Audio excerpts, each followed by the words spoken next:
तिलिस्मी बाग काफी पुराने जमाने की बात है। मुल्क यमन पर एक रहमदिल बादशाह हुकूमत करता था। इसकी सिर्फ एक ही बेटी थी जिसका नाम शहजादी सादिया था।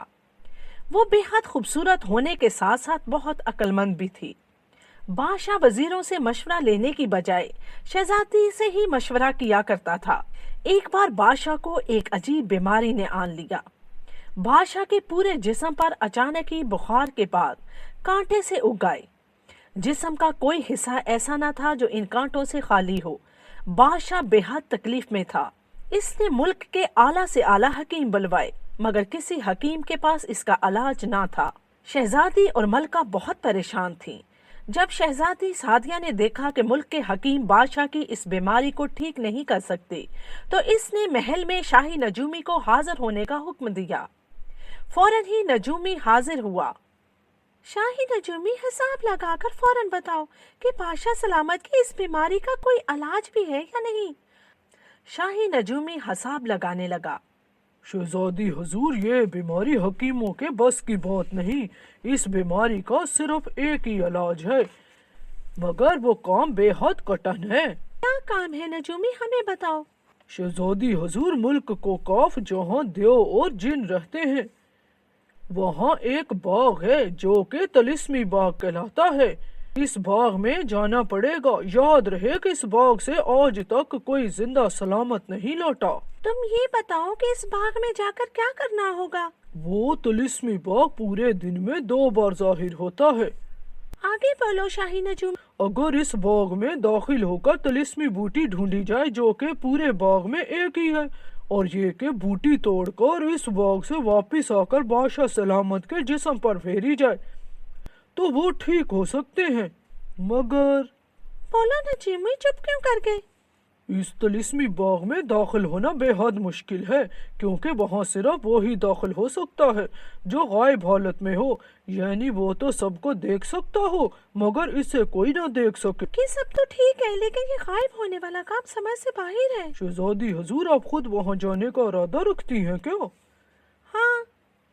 तो इसके लिए पहले आपको जादू सीखना पड़ेगा क्योंकि आप सिर्फ जादू के जरिए ही गायब हो सकती हैं। अच्छा ये बताओ, मुल्क में कौन ऐसा है जो सबसे अच्छा जादू जानता हो। रफील जादूगर। ठीक है, अब आप जा सकते हैं। शहजादी ने रफील जादूगर का पता किया और उसके ठिकाने पर पहुंच गई और उसको जाकर सारी बात बताई।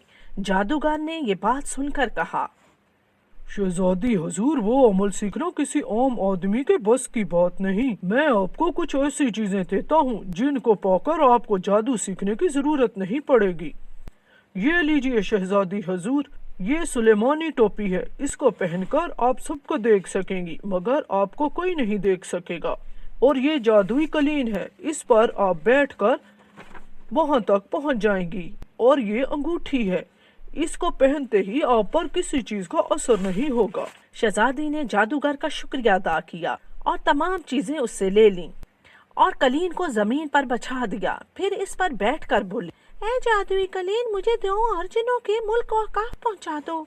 काफी देर उड़ने के बाद वो कोकाफ में दाखिल हुई। एक चीटल मैदान के किनारे पहुंचकर जादुई कलीन नीचे उतरा। शहजादी भी कलीन से नीचे उतरी। फिर वहीं खड़े होकर शहजादी आधी रात का इंतजार करने लगी। ऐन आधी रात के वक्त यकदम ही वो चीटल मैदान सरसब्ज शादाब दिखाई देने लगा।